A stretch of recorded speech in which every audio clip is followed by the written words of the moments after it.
What's up, guys? Welcome to a brand new episode of the Creatives on Tap podcast. Today, we are in conversation with Sohail Nawaz Khan. He's a freelance graphic designer and architect. If you still haven't subscribed to the channel, please do for content like this. I have a lot more episodes that I've done with a lot more guests. Please make sure to check them out. How's it going, Sohail? Good. How are you? Good, man. Like I mentioned, you're a freelance graphic designer and architect. So I think let's start with your background, like the courses you have done and the work you've done to reach this point in your career. So, And you can also explain some of the clients that you work with also. hmm. so I have a degree in architecture. I studied in Crescent University. I graduated in 2017 or 18. I don't remember exactly. Okay. And so, but even before I graduated, I was doing freelance graphic design projects. I was always interested in, learning Photoshop, playing with the logos and doing creatives for, I don't know, for shows and stuff. And that's how and since our course doesn't let you do one thing, like you can do so many other things. Like you learn so many things. You learn the graphic visual side of it. You learn the practical architecture side of it. Yeah.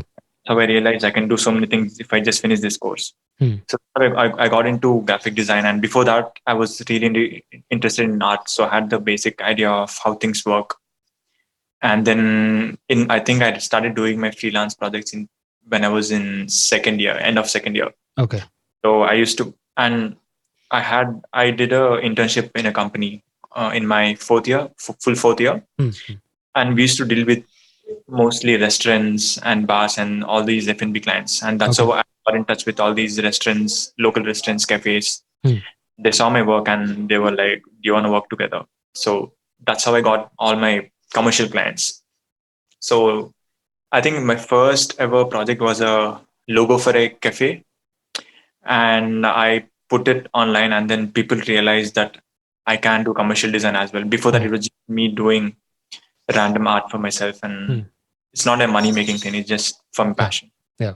And then the first time I posted something online, like a market design, people actually thought they could work with me, and that's how I got all my commercial projects so far. And I think during the same period, I also did my first band design. This person, he's from Chennai.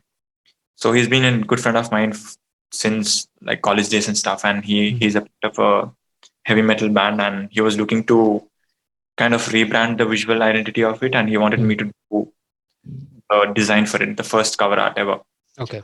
And that was like my first ever cover art. And that was for a black metal band. Okay. And I have a very bad habit of adding random people on Facebook. Like if I see someone on drums, I just add them. Yeah. So if you look at my Facebook, I have like around 2,000 friends. I don't even know who they are. I just that person to be in my friend list so that I like learning about what other musicians are doing, who is what and stuff like that. So yeah, I think that's how I grew my audience. I started posting online often. The first cover art, when you say cover art, is it album art or like the logo you're talking? Album art you're talking about. Okay. With the logo, everything, full rebranding. Oh, okay. Done. Okay. Design for musicians in general. Back then, I had very few designers. Now you can see so many designers doing it. Okay. So I think the demand was less because people didn't focus on the artwork side of it. Yeah. So now bands are trying to, I think, look at the band or their image as a brand itself and try to. I think they're learning slowly, so which is not a bad thing. And so also can you touch upon like the types of projects that you work on at this stage? What percentage of it is commercial? What percentage of it is from artists and bands? Just for the audience to get an idea. I think that also depends. I don't have a daily schedule. There's no per se set time for each and everything. But majorly, I am into commercial designing, which is doing social media marketing for restaurants and all my other clients. And also, I'm majorly into branding. I do a lot of branding projects, my band projects, but I don't post them online enough, so people think I don't do that enough. And so, if I had to divide percentage wise, maybe 60 to 70% is my commercial projects, which is creating identity, creating the marketing elements for them. and the rest 30% to 40% is for the bands. How did you get into the social media part of things? Because that has nothing to do with your graphic design and stuff. So how did you get into that? The reason I got into social media, I have two reasons. First thing, I always I just don't like doing one thing as a designer. I want to see what else I can do. I just started getting into animation, video production. I just want to explore more, and then I found this social media. And social media is annoying, but also I like it because it's so many challenges. Like you have to meet so many needs of the client. Like you make sure the post, one single post which I make for my client, he'll be expecting some return. So I have that responsibility, and I like such challenges which I don't meet often. Okay. So, and also otherwise, if you're a full time designer, you'll have to. I think I'd recommend people take social media projects because that's how I get my monthly retainers, which is salary. So I'll have at least my basic income flowing. Just for the audience, when I say he handles social media, it's not exactly social media marketing. You create content for your client. So in terms of content design or what? Like a language between the client and the audience. Yeah. So it's not, I don't think it's entirely into the social media marketing side of things. It's just creating content for whoever you're working for, so that they have stuff to post. Do you do any architecture projects these days, or is it? Now, since it's lockdown, I still have projects, but I'm not very certain when it's going to happen. But otherwise, architecture, I don't take much. It's just like maybe one or two projects in like 2-3 months. That's it. Because you usually have to be on site. Yeah, and that takes a lot of time. Yeah. I find the graphic designing part of it more interesting than architecture. Cool. So let's get into your job as a whole. So what do you think is the best way for an artist to stand out by their design in terms of having a visual identity for themselves? So how do you think they can do that in the best way possible? I think things have changed now, especially in the last two pandemics. Yeah. You can see, so everyone is writing. I mean, the bands who are not even active, they are writing new music now. People are like forming bands every second. Yeah. You have to make sure all the bands, they'll have to make sure the way they portray themselves online, it has to be different than others. When I say different, it doesn't mean just a creative cover art for your song or album. They have to make sure the cover art should be linked with their social presence. Yeah. And about how serious they are with their music, with small stuff like your Facebook banners, your YouTube banners. So everything should be as one package. It shouldn't be picked something from different places. It should be cohesive. Throughout all. Matter. Like imagine if you're posting one story on Instagram every day as a band, you'll have to add your logo there, and you'll have to keep reminding people you're looking at your page. I think graphic design and marketing, they go hand in hand. If you design good, people are going to talk about it, which is an advantage to your marketing. So I think the band should notice a lot of details. They'll have to see what other things other people are doing, not just locally, but also abroad, because they do so many things. They do 10 times more than what we do. Yeah. So we'll have to just keep an eye on what everyone is doing. Is there anything specific you do for a certain artist to stand out visually on these platforms? So I always try this. So whenever I show a first draft to a client, before that, I go through all these previous designs and I'll see what is common, and then the artwork which I'll be working on, I don't want it to look like whatever is there already. So if it's all gold, like black metal style artwork, I'd like to break it, because that's like pushing the band out of their comfort zone. When you do that, people will notice. Because imagine, I don't know, I can't think of any black metal band. Imagine you keep artworks and then suddenly you see a pink color, blue color. Yeah. You'll spend more time looking at it. Yeah. So I try to break that stereotype. I want to give the band the new visual thing to them. It always has been my goal since day one.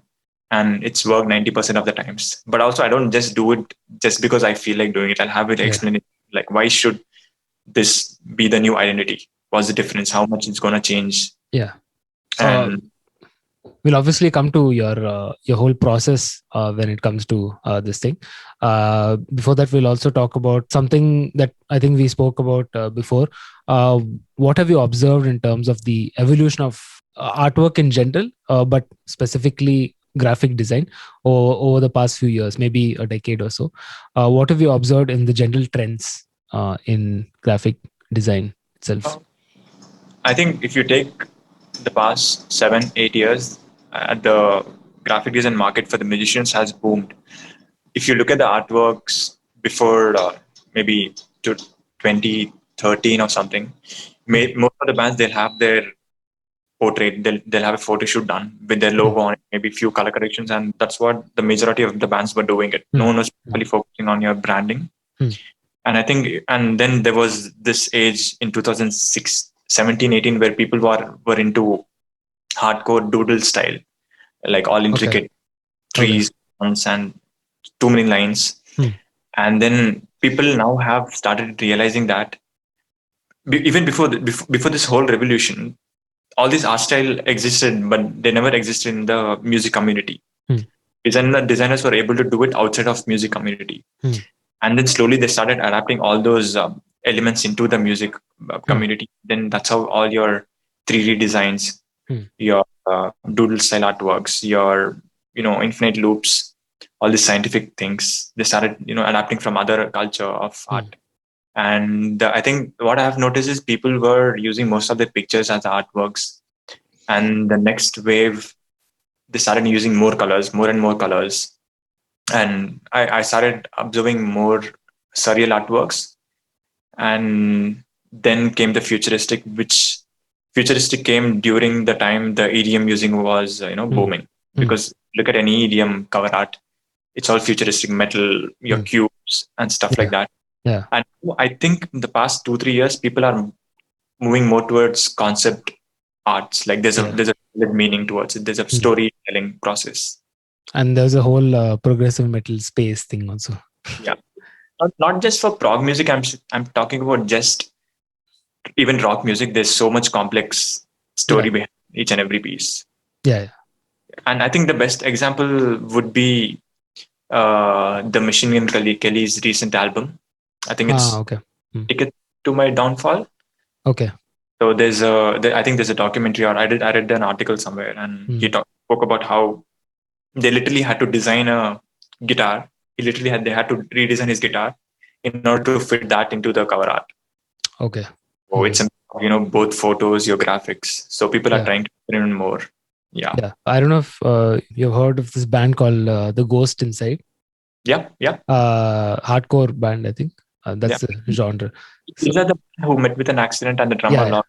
Yeah. Yeah, yeah. So if you see their artwork, it's actually, you'll see these like pixels type thing, and each pixel is actually like a photo Ah, photo of like their shows or whatever, like all the fun times, the good times they've had playing shows.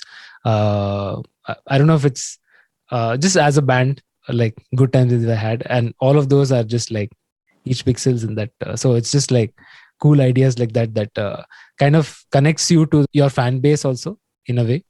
So it is important to think of these things and kind of approach it in a different manner. you have uh, to the emotional side of this thing. yeah, The and yeah, and like you mentioned, with a band that has gone through stuff like that, and the fans were a big part of that time. Like there was a lot of support that the fans gave. I think there was some crowdfunding to help out the band members also. So I think it's just an like homage to the fans also. I think the crowdfunding was support to was for the crew who were in the van as well. Crew, yeah, yeah, yeah. Don't quote me on this. I'm not very sure what the crowdfunding, but basically their fans did support the crew and the band. You're putting part of yourself in that artwork, so that is very important. So let's get into the next question that I wanted to get into, which is what is your general process for a project with a band? Like, so I'm talking about from first communicating with the band to the final product that you deliver to them. So first thing, it's I'll get the basic requirement from the band, as in I'll ask them what they are expecting, and if they have a idea of uh, like maybe a story behind the album, Mm. and most of the times most of the bands they don't have it. And if in case they don't have it, I'll at least get the lyrics, or I'll ask them what made them write the entire album. And then it's up to me to understand band from that. I'll research a bit more about the band to learn what the band is, what sort of things they are into, and what's their basic portfolio about their music so far. I'll go through their journeys and stuff like that. Okay. And I'll try to, before I start talking about the design to the band, I'll try to learn about the band as much as possible. I'll keep asking the questions, like general questions, and I'll ask stuff like who writes the album, or is it like a collaborative effort and stuff like that. Because all these, I don't know how it works, but all these help me come to a conclusion. Yeah. This will form a brief in my head. Yeah. So that's how I was working. And then when I understand the band perfectly, when I understand the band, what they have in mind, what they are as a band, yeah, then I'll go ahead and I'll ask them if they have any sort of design direction in their mind, or it's up to me to decide what I have to do. 80% of the times they'll tell me like a very wireframe general idea. They'll say they want the artwork to look more detailed, or more like street fight. They want something like that. Then I'll just get few bits and pieces. So that's enough for me. The thing is, they've already seen my work. They know what my style is. So that way, the basic understanding is sorted. So I just need to get inside the band's mind and see what they want as elements. So I'll get all those things, and also I listen to their the demos or their material in general. Yeah, that's. I don't know how it helps me, but it helps me in a weird way. I'll ask them for demos all the time. Yeah, I don't take it forward without the demos. Yeah, like it's I better. think you get an idea of their music and the band's just general dynamics in general. I don't know if it's a good thing or a bad thing, but I never show options. I'll just give them one. I don't even show them the process. Yeah. I just give them the final draft. Like it's so reject, it's still fine. But I don't like showing the half-ass work, because I'm a visualizer. I can visualize the art. You can't visualize the art. Correct. So it's better if I show you the completed piece. Yeah. So that's what the process. The time it always differs from the sort of project I'm working on. Okay.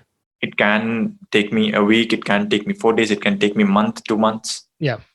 That also depends on the scope of work, and if it's just like one time thing, like a single artwork, I don't have to spend most of my energy on it. But if it's an album, I'll have to do it, because there are other design elements which will be following the album artwork, like your music video, your promotional ad material, your campaign material, your Bandcamp page, Spotify canvas. All these things have to be linked to one. Yeah, I think that's like a major responsibility. So you mentioned that you don't show the process and all that. And are there clients who ask for the process, or like they ask for the process, but I never send.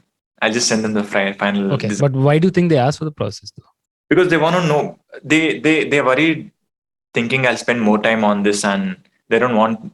It's good. They want me to waste time behind something which they might not like. Yeah. But I mean, how can you not like if you don't see it? Yeah, I mean, I don't know why. It's like a band asking me about a list of the plugins I used for every track. That's so weird. I mean, like, why do you want to know? They don't want me to work on something else. They want to know if you're on the same page. Or they just want to know that you're actually putting in the effort worth their money. The other reason why I don't show them process is because, imagine I show them process, they'll add elements to what I'm showing. But imagine the entire piece and then them adding on to that. Yeah. So you see the volumetric change. Yeah. I personally don't see the point of asking that. But like you said, if you send the end product, they're judging that or kind of making a decision based on your final product and not based on what elements you put in between. What type of designs or what platforms do you design artwork for when it comes to an artist? And how does your workflow depend on that? So like, there are no restrictions. I can't say I work only for these platforms. I'll have to be ready to adapt to any. Okay.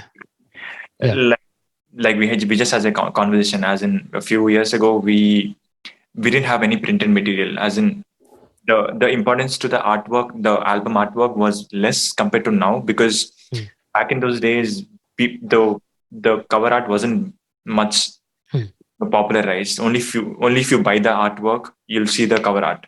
Okay. Otherwise, it's just playing on your radio. There's no Spotify for you to look at the art on your screen. There's no band page. Yeah. So all the platforms you'll be using your artwork was way low back in those days. But now you have so many platforms, and then literally, like, if you scroll on Facebook, you'll see like bunch of cover arts. You'll see even Twitter, LinkedIn, your Spotify, then your Bandcamp. So all these things are like mandatory. You'll have to work for, and it's sometimes it's not even like you just change the size of the same artwork and use that everywhere. You have to plan the artwork in a way where you are able to regenerate the similar artwork in multiple styles or multiple different platforms. Okay. Yeah. Facebook, the banner, it just can't be an artwork. There has to be a message to it. So we'll have to adapt to that. And then even Spotify Canvas. So Spotify has this new feature. It's not available in India yet. So listening to a song, all you see is the square artwork in the center with the track detail and then the artist name. But the new feature lets you have your own personalized loop behind the artwork. It can be from your music video shoot or something like that. It can be 8 to 15 seconds. Yeah. Or like even that's coming to the market now. So like the scope of design keeps changing, keeps blowing up every day. There's no guidebook for us to refer to saying these are all the things you can do. Like it's up to you to do how much you can do. We'll talk about your experience working with a local client versus your experience working with international clients, because you've worked with both local and international. So what is the difference you've come across in terms of workflows? One is your workflow and one is how they come to you for work. So both of those things, how does your work differ? I think the approach is the same, as in it's just, I think people keep saying Facebook is dead, but I don't think Facebook is dead. I get most of my clients from Facebook than Instagram. And the process from my end, it's pretty much the same, but then the scope for any international act is more than what I do for the local acts, because local acts, like I said, they're not well aware about it yet. They just care about the logo, the album artwork, and I mean, we can't blame them. They haven't seen, they don't know the importance of other things. That's it. It ends with that. But with a foreign act, you'll have to give them the entire guidebook. It's like properly doing, it's like doing branding for a restaurant. So I would say scope is one of the first thing which differs. So do they ask for those things, or? Yep. It's not like they won't like mention in the email saying they need this, but they'll be asking for promotional material per se. They'll ask me, they'll tell me the genres of things they'll be needing. So that is there, and they are very emotional about this than Indian artists. Like they care about thing more than Indian artists do. Indian artists, they see this as an artwork for Spotify or Facebook and for merch, but these guys they see more than that. As in they think about it long term. They'll be like, we have done this so far, but we want something else. Yeah. So has to meet at this midpoint. Yeah. So give us something new. And I think foreign bands are more open than Indian bands. Okay. In terms of design style or opinions, or they're more flexible. Like if they tell me they want certain things in the artwork, I can still be like, no, they'll do what I want. Yeah. They'll be okay with it unless I have a decent explanation to why I'm doing what I'm doing. Yeah. So they're more open to different workflows in your from your side, and also like if you have a suggestion, they're open to that. Then they're not like stuck on one idea. Yeah. Okay. So and do you see that the major difference? The scope is a major difference. Yeah. Foreign bands. Why do you think that's a problem over here though, locally? I'm assuming, I might be wrong, but I think the budgets, because Indian artists make way less money than what foreign artists do, and you'll have your limits for artwork. You can't put more than this to get your promotional material get done. Yeah. So I think I think what you previously mentioned about their exposure to less. And also, I think from what I have noticed, bands or artists here in general, I'm not talking about everyone, but I think they're a lot less curious to learn about what is going on in all of these different realms of like be it audio or whatever. Like they don't take their extra effort to kind of learn what is it that those things need and what. Yeah. I think this happens because, like, in India, we have very few venues, very few festivals, very few opportunities for the bands to grow. Yeah. So they don't have to take that extra effort, unlike the artists or the band living in US or Australia, where But I would slightly argue with that, or not fully agree with that, because we are living in the 21st century. So if you want to know about something, you just have to let's open up your computer and learn about it. You don't have to be um, bombarded with things always to learn about it, right? Like if you're curious and especially if you're hiring someone, you research about that person. You go a little, take that extra effort to research about that person. otherwise it becomes a like Blind hiring trust it is thing. then. Yeah. Blind trust it is. And also you won't trust that person. Like say the person charges you an X amount. You have to have that trust in that person by looking at his body of work, and you know that the price he or she is asking for is justified, because you know that this is the body of work he or she has, and he's asking for this price for a reason, not just like some random number out of his mouth. That I Does think taking that extra, do you get inquiries randomly out of nowhere?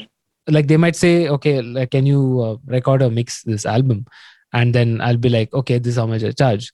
They're like, oh, it's a little don't you think it's more? I'm like, no, it's actually I would actually argue and say it's I actually charge I think a little less than my peers. So if you think it's more, then first thing, you haven't done your research. Second thing, you don't know what a good mix sounds like. uh, Third thing, do a little more research, find out what others are charging of the same level, right? Not someone who has just started out or something like that, or someone even more senior to me.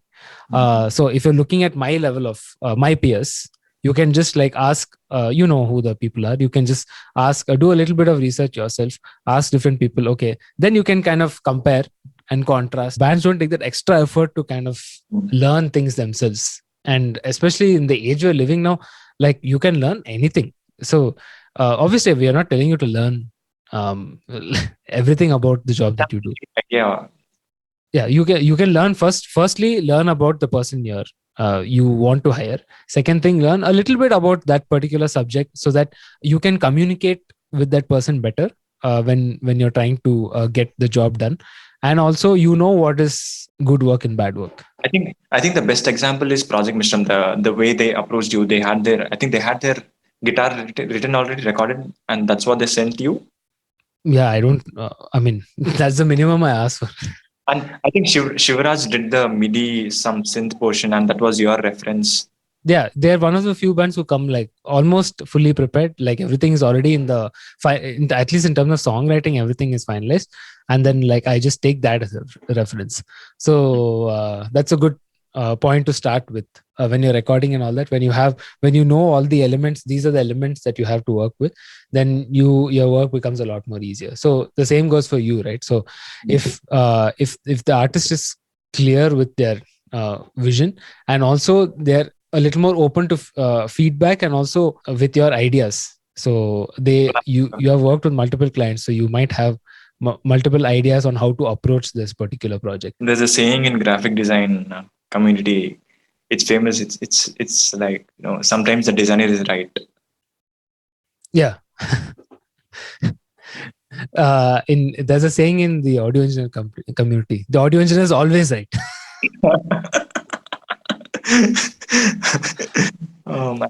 So how much time did it take to kind of build your client base, and also build those relationships? I think for me, working on a project is much easier than building contacts. I mean, Oh when I yeah. started 5 years ago, Yeah. the Facebook wasn't as common as Correct. and we didn't have. I don't think Instagram even existed.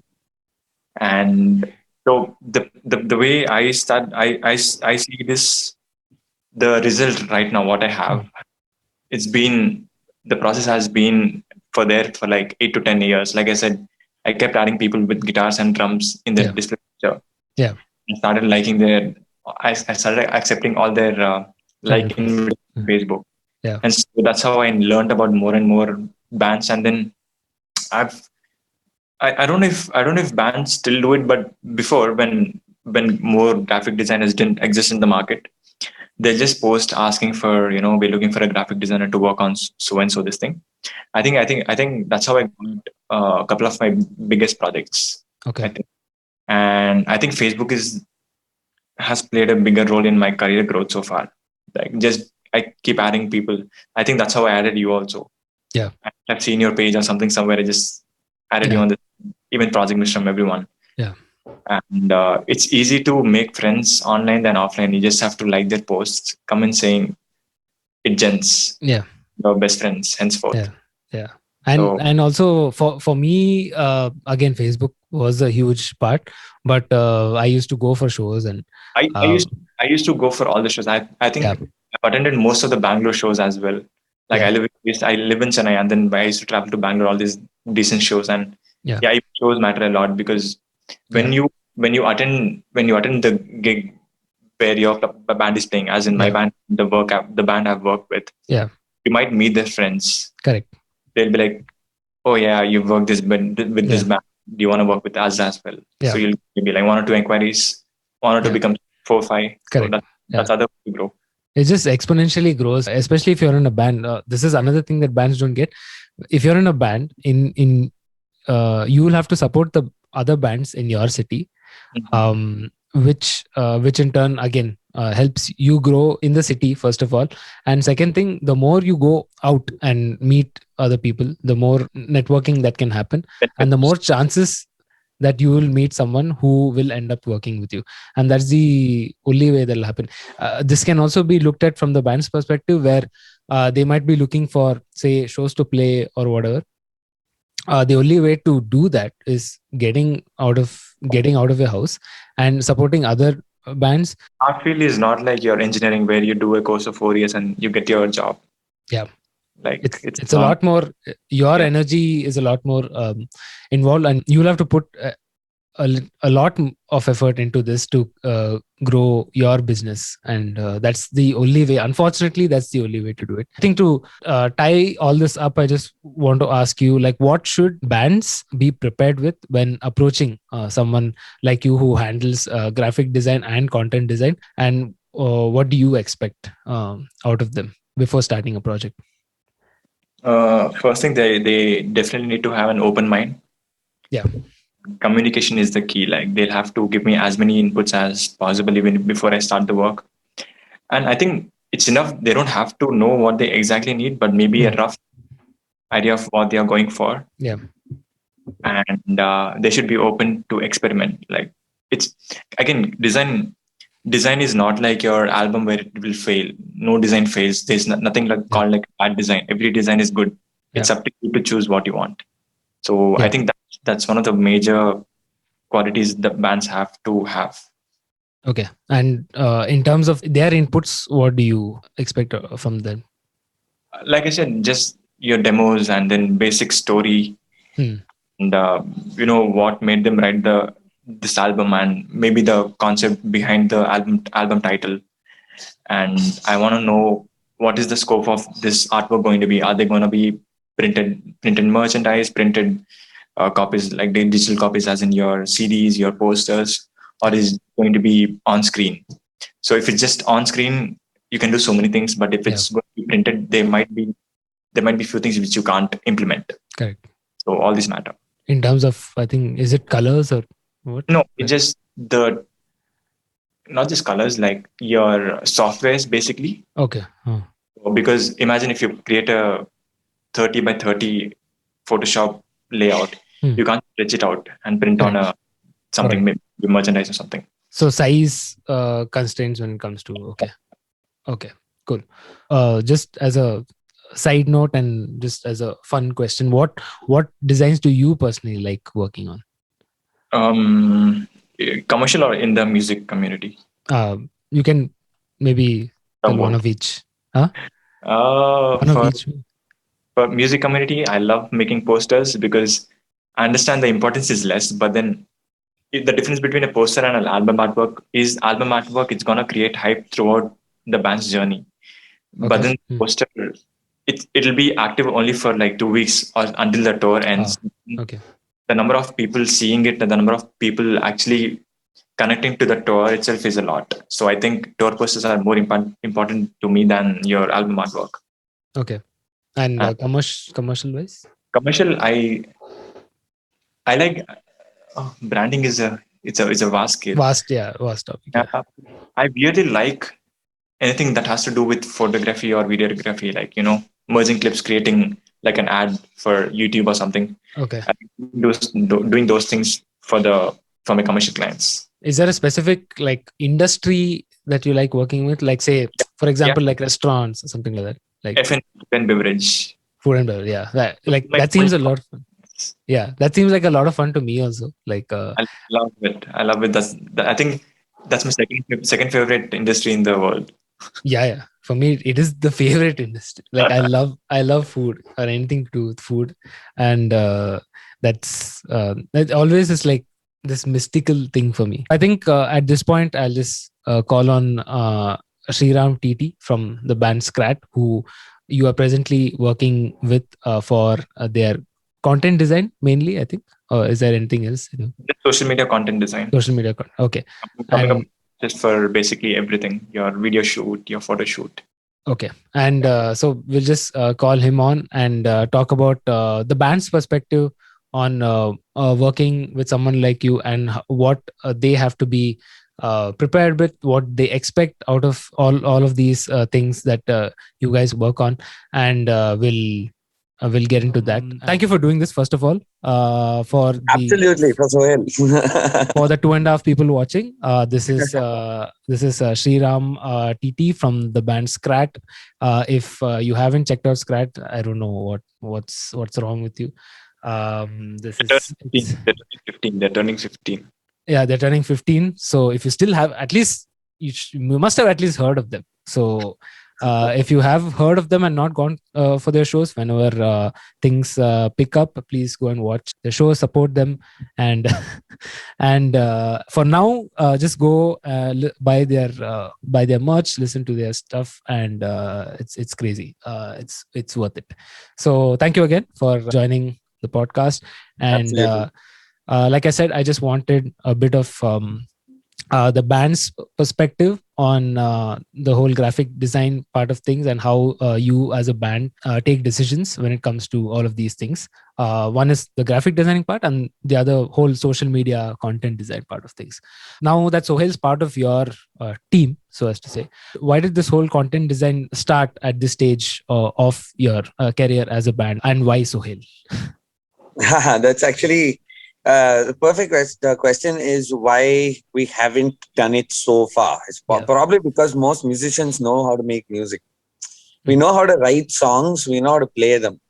Very seldomly, like at the beginning itself, that people actually give a big, give importance to design in general. Let's forget it being graphic for the minute. Like to just say design, outlook, imagery, even to think in that direction. There are a lot of artists that only think in that and don't even think in the musical direction at all. The music is just like a side prop thing that happens. Okay. But we are like slightly the opposite, which is also not a good thing, which is focus on the music. And we did it for 15 years and we would do something and then we'd do something basic with as far as design was concerned. All we knew was album art, right? If you have one album art per album, you're kind of sorted and there's nothing more of design you really need to look at.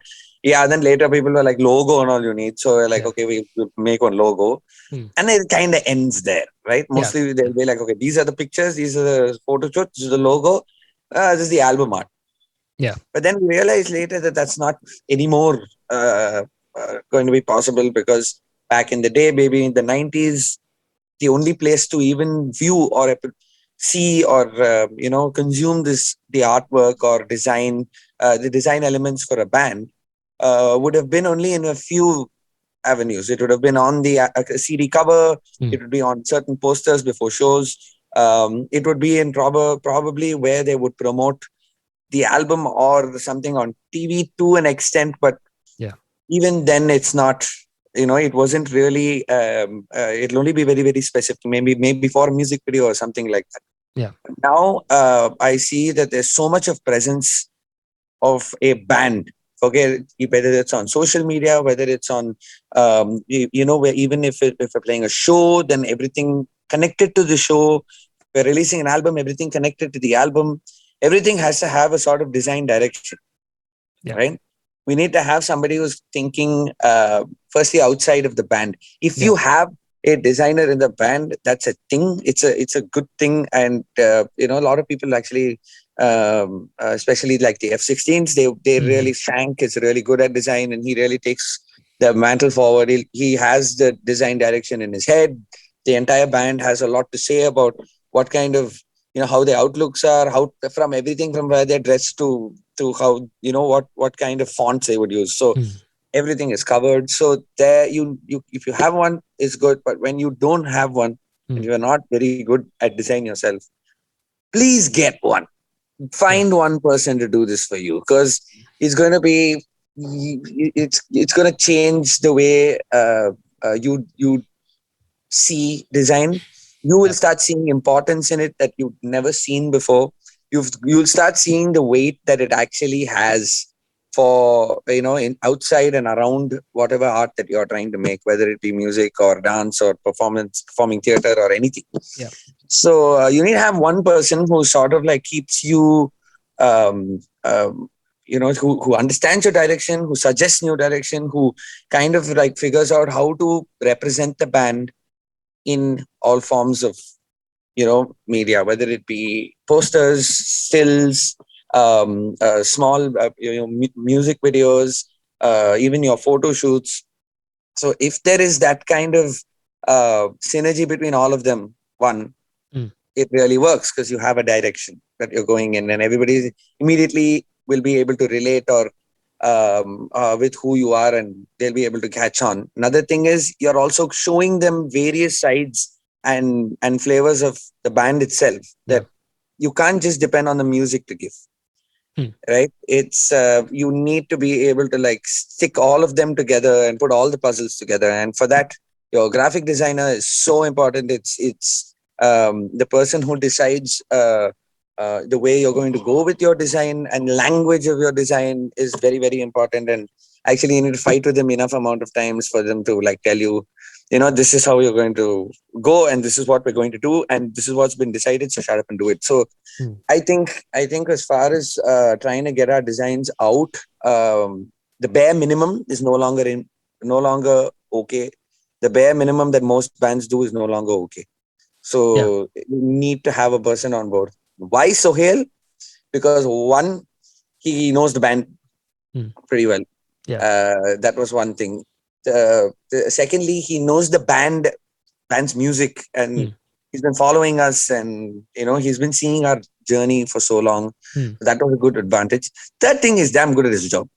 So when we decided to take the plunge, we had a meeting where we had to figure out who we're going to do, whether we're going to do this at all or not, if management itself can do this or whatever.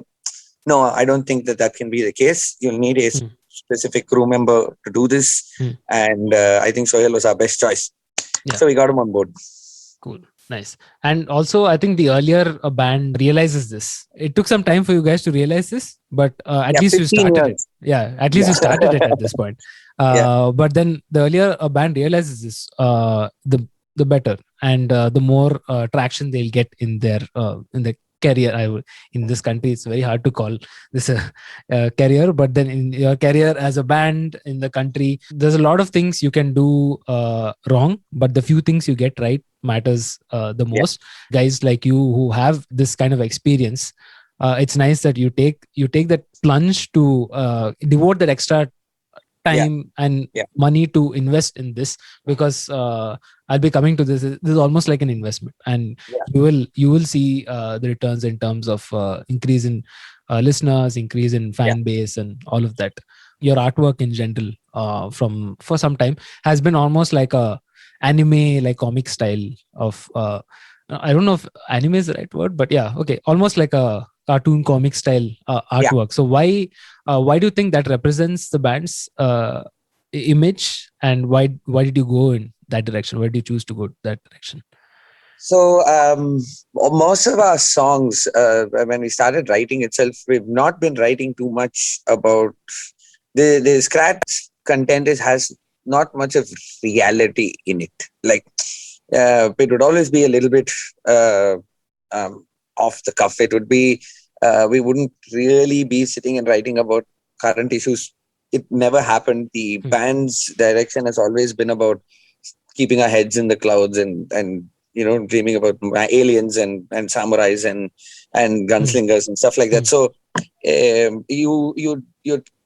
the songs itself kind of at the time decided that releasing of characters or just the situation the character is in or something like that would be more of a better direction to go in when it came to art.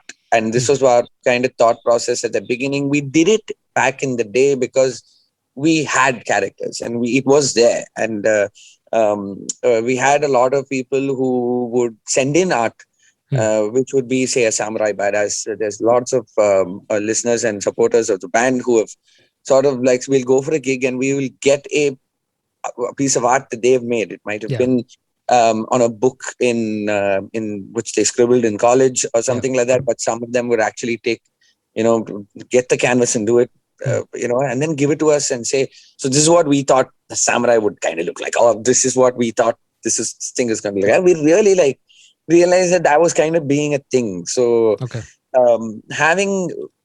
finding artistic direction for a band that is, for me especially, I know the music, I know what's in my head, I know what I know how to perform it. I know how to tell that story. But for God, for the life of me, I don't know how to represent it on paper or on design. I have no idea. If you leave it to me, it'll look like crap. Even though, and I will say it looks like crap while I've done it. So I'll be like, this is not, that doesn't happen with the music side, it'll happen with my design side. Yeah.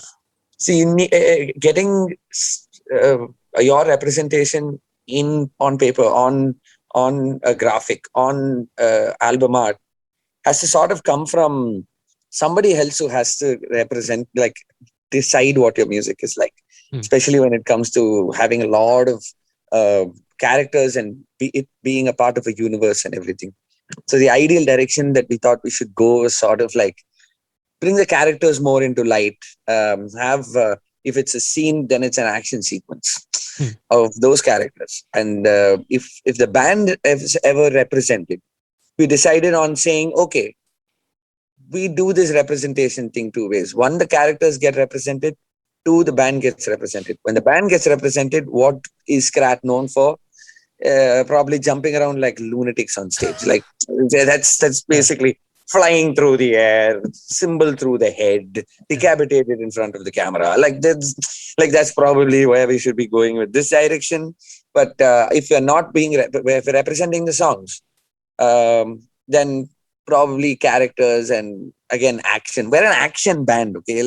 I think we should be called a sports band or an action band. Like if you have a car, you have a sports car. You got a motorcycle, you got a sports motorcycle. Shoe, you got a sports shoe. I think we're a sports band. It just makes more sense to just keep it on that wave. And we've always understood that concept art and design art has not really worked for us till now. Because we've not known how to do it. We don't have a graphic designer to do it. We don't have a designer to do it. So the easiest way for us to be able to have a hold on our design was also to go through the characters in the comic format. So that's also, you can also look at it as an extension of your music and the lyrical content. Yeah. How an audience member interprets your lyrics. You don't make it very obvious in your lyrics. You kind of put it in a poetic, Yeah. depending on what band you are, you might put it in a more poetic manner, or like talk about some character that kind of is similar to what you're talking about. So it's basically like an interpretation, and the graphic designer is also kind of taking your lyrics and your music and kind of bringing that into an art. Bringing that into light. And there's so much to do now. Actually, it's not just. So the designer's job, I realized, is back in the day, they would make the album art, they would make the poster, they'd help you out if they're going to make a t-shirt design. Yeah. And kind of ends there. Yeah. Right?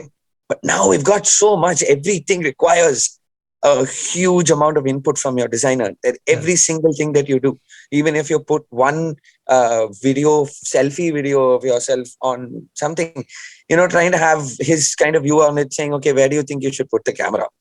Just in basic, just there. All the way to making lyric videos and teasers and trailers and ad directions, and even to get an idea of what we should be doing, how we should be going, what are the trends in design as of now. Like, not even trends of design is the wrong way to put it. I think what is the trends on how people use design as of now, is changing, and keeping informed about that and letting us know, because we basically are musicians, we don't know anything. It would be, you don't have to know everything. Yeah, so your job is to make music. If you don't have to know anything, please don't know it. Even I've spoken about this on previous episodes of the podcast, with different people having different jobs, like having the right team: audio engineer, recording engineer, mix engineer, mastering engineer, graphic designer, content designer, social media manager, whatever. The more people involved and the more you can invest. Like, obviously a band starting out won't be able to do all of this at the same time, but whenever you can, pick and choose where your attention should go to, and I think that's what will kind of make you stand out from anything. You need to stand out, even if everybody is good. Let's say if there are no amateurs, all professional, and everybody is at the same level, everybody gets a Grammy every year. Even then, you got to look different. You have to see different. You have to seem different. Otherwise, there's no way they're going to make any kind of discerning change between two artists. And you have to give the audience a reason to.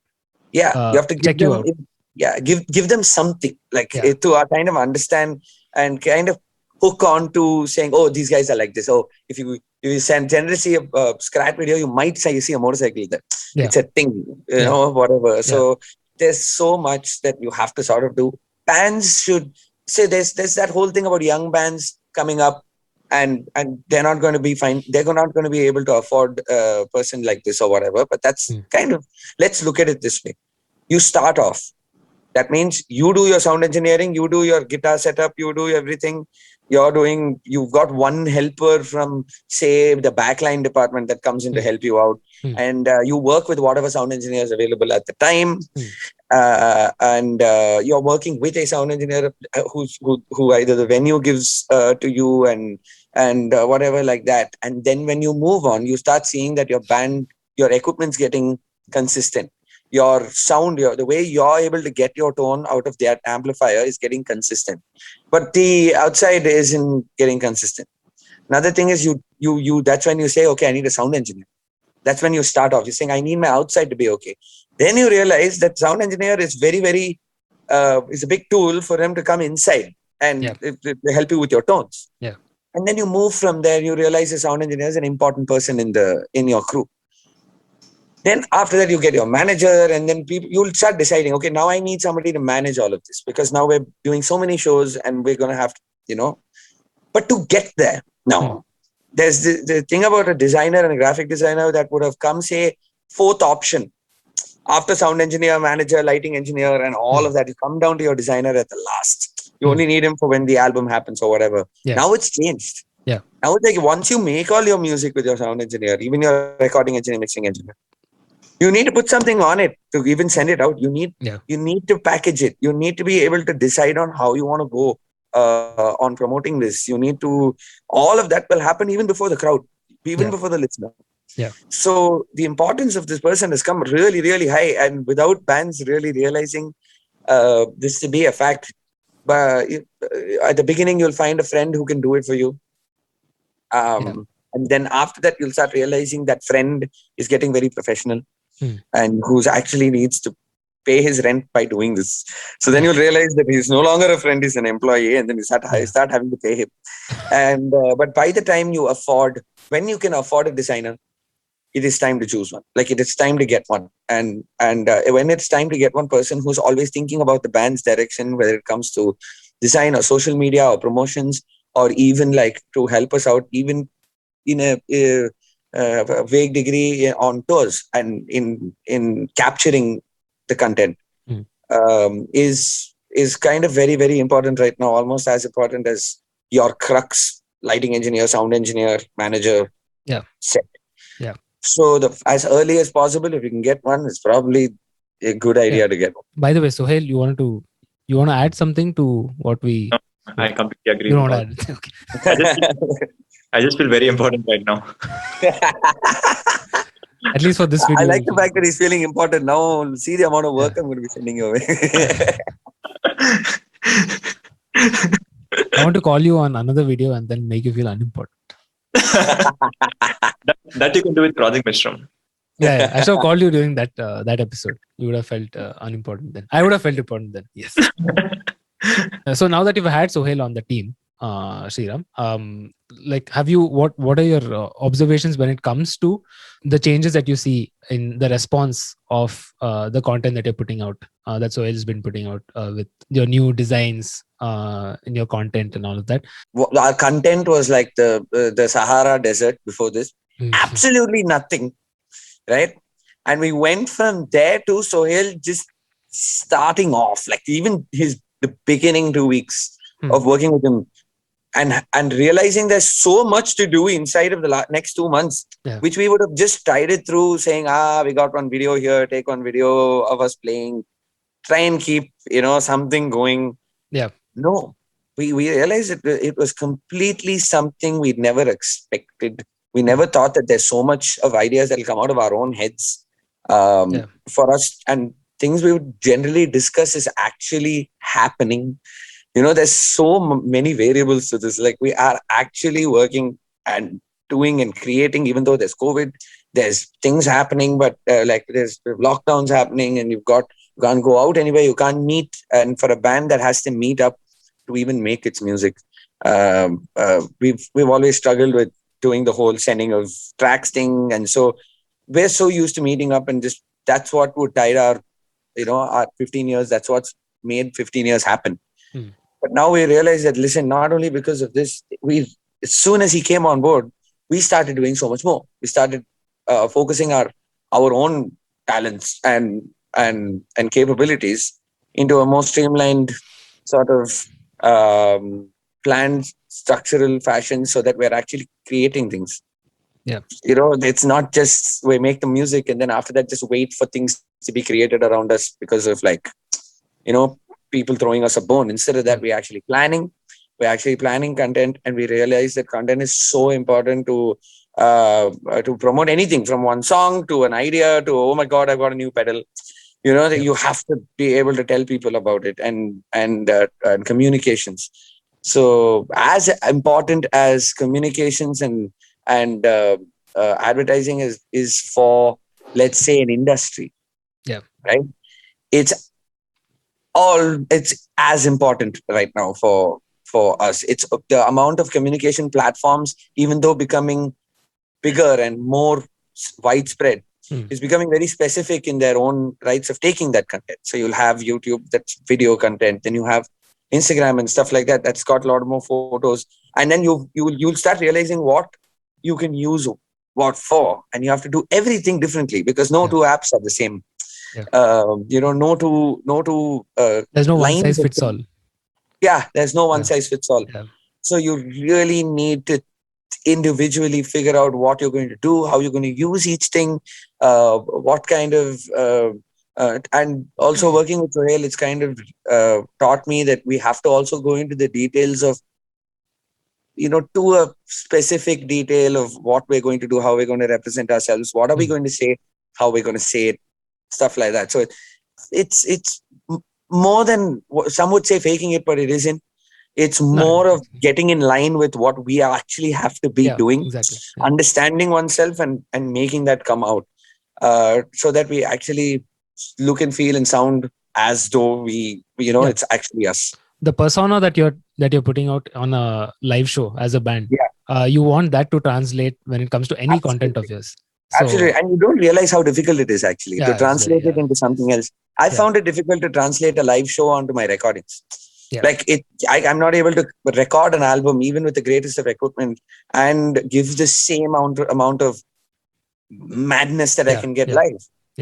Even with the layers of guitars and plugins and stuff like that. And live, you don't have any of that. So you just have the room.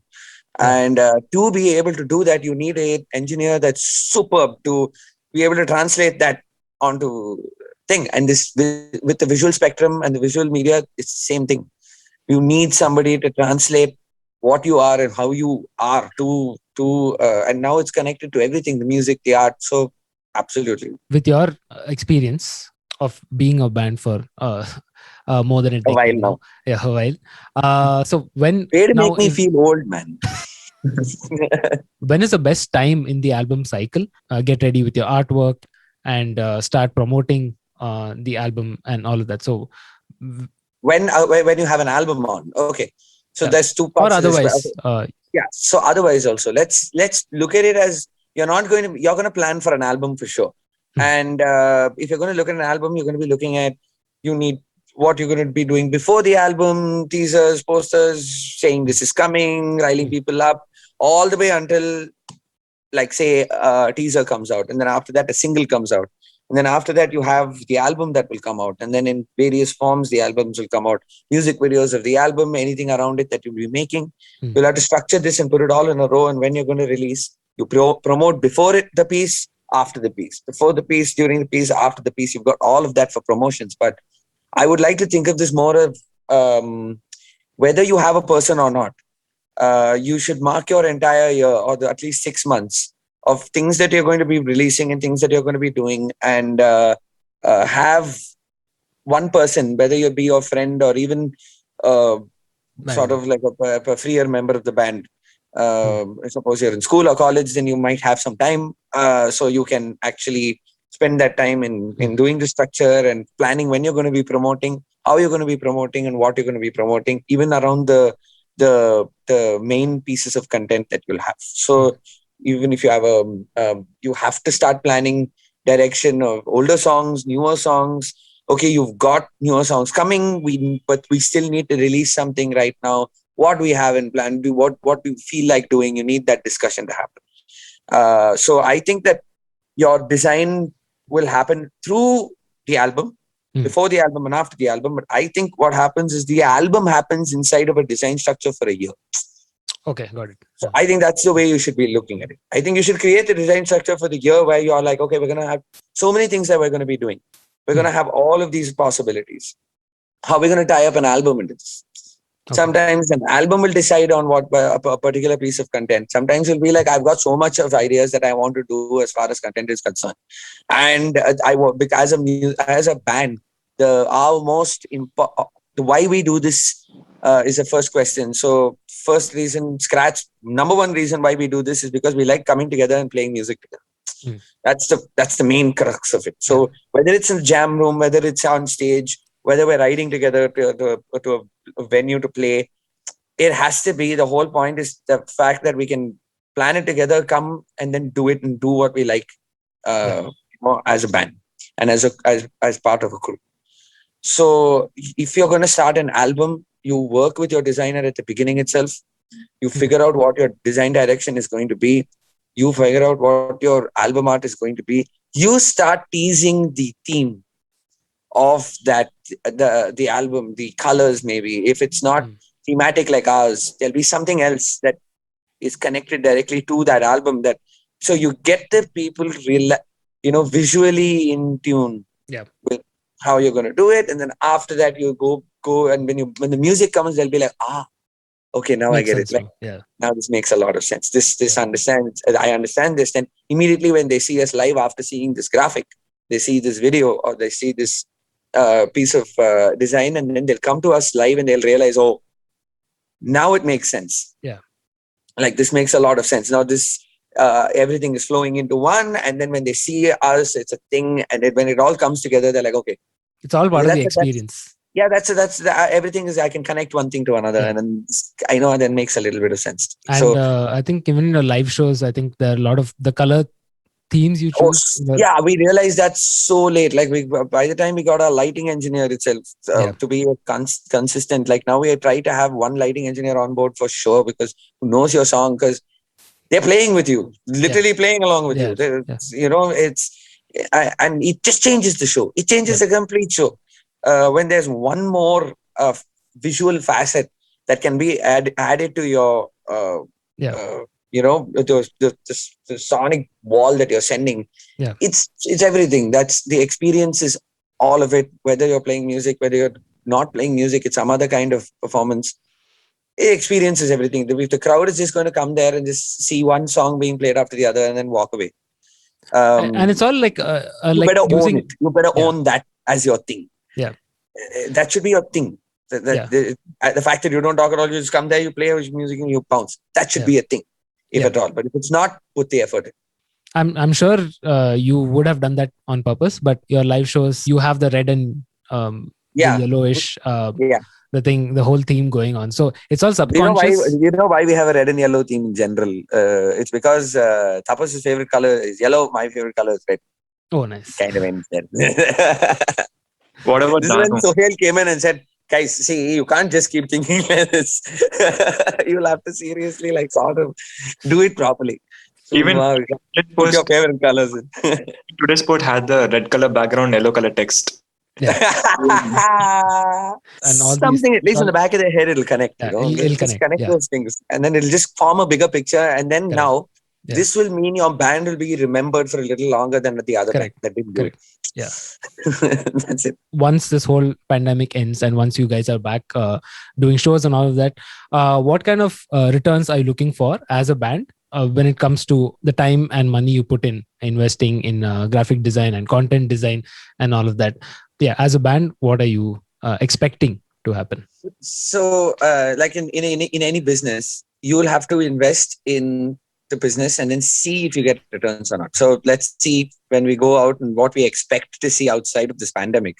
Okay, now that we've started, this is going to be quite interesting, because I feel from what I've seen inside of this pandemic, when I've started working with Sohail itself, it has been, I'm starting to see changes. I'm starting to see major changes. And we're going to be definitely, when everything starts rolling out and we're going to gig and tour and get back into that game, it's going to, I know for a fact that it's only going to enhance, and honestly the prediction is exponentially enhance this whole thing. So I think that when we put in the work, we're making the song deserves to be heard. Firstly, for it to happen, we need to be able to push it. We need to be able to create everything around it.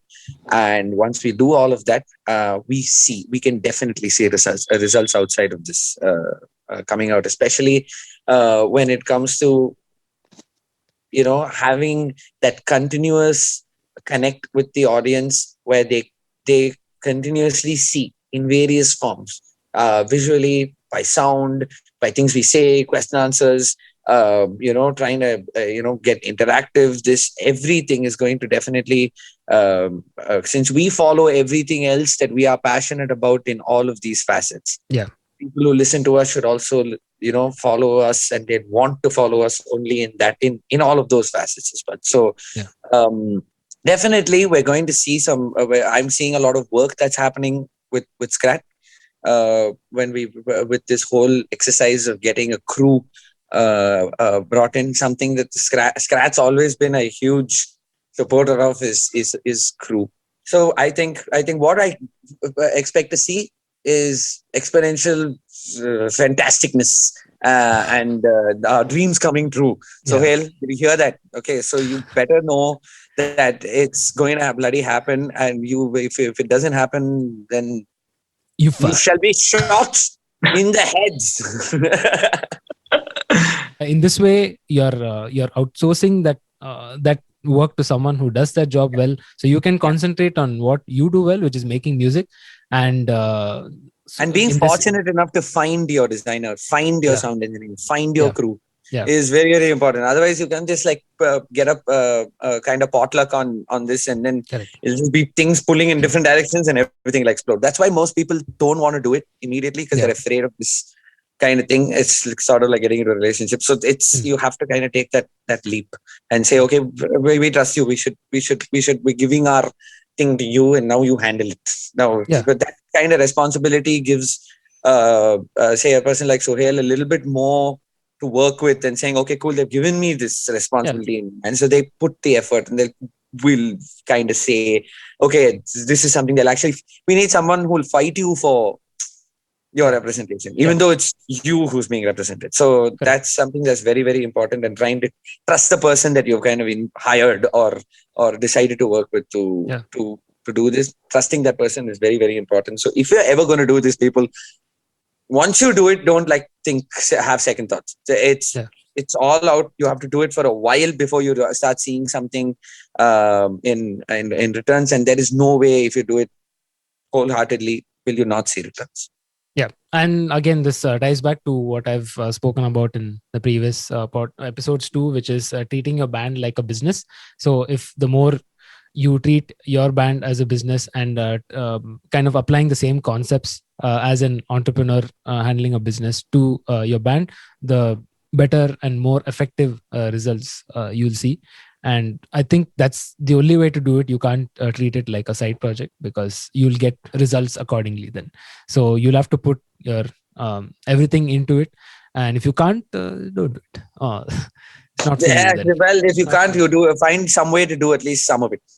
So that's the only way. But the whole idea is to keep your concentration on your piece of art, because you're good at it. Yes. Cool. Thank you so much for doing this. And I hope to see you guys at a show. I want to go out and watch you guys in Chennai, sir. I'll come there. Chennai, we've been wanting to play in Chennai for a while now, man. And it's really killing us because we're not able to do it. But anyway, talking about the tours and gigs that are going to happen after the lockdown. Sohail, keep your phone on. I need to call you in the evening, and then we need to discuss many things. Yes. So we will be on work mode. Thank you, guys. Check out Skrat's music if you still haven't, and support them any way you can. And Sriram, I'll see you soon somewhere. Thank you so much.